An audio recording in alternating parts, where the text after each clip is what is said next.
Hey boys and girls, happy Love of Reading Week. This is Mrs. Seifert, and to celebrate this week, we're going to read a small part from one of the new books that we got for the library. So it is Sherlock Holmes, A Study in Scarlet. There's a lot of crime Sherlock solves, but this is the first one. And we're going to jump ahead just a little bit because we don't have time for the whole chapter. But the story is told from Dr. Watson's perspective. And we're just going to read this part where he's talking to his friend.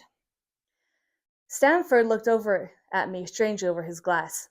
"You don't know Sherlock Holmes yet," he said. "Perhaps you would not care for him as a constant companion."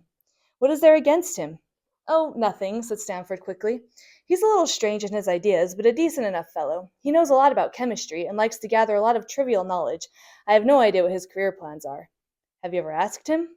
Stamford shook his head. "He's not a man who talks much about himself, or anything else for that matter."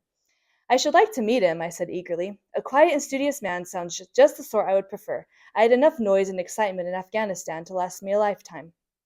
"Then we shall drive to the laboratory after lunch," said Stamford. As we made our way to the hospital, Stamford told me a few more details about the man I was about to meet. "Don't blame me if you don't get on with him," said Stamford.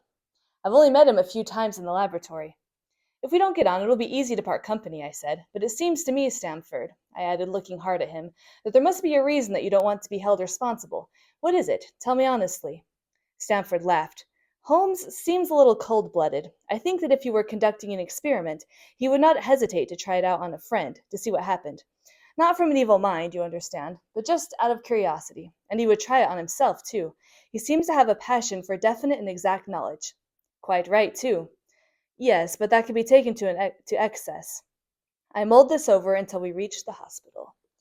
And chapter 2 is where he meets Sherlock, so find this book in the library to learn the rest of the adventure. We'll see you guys soon.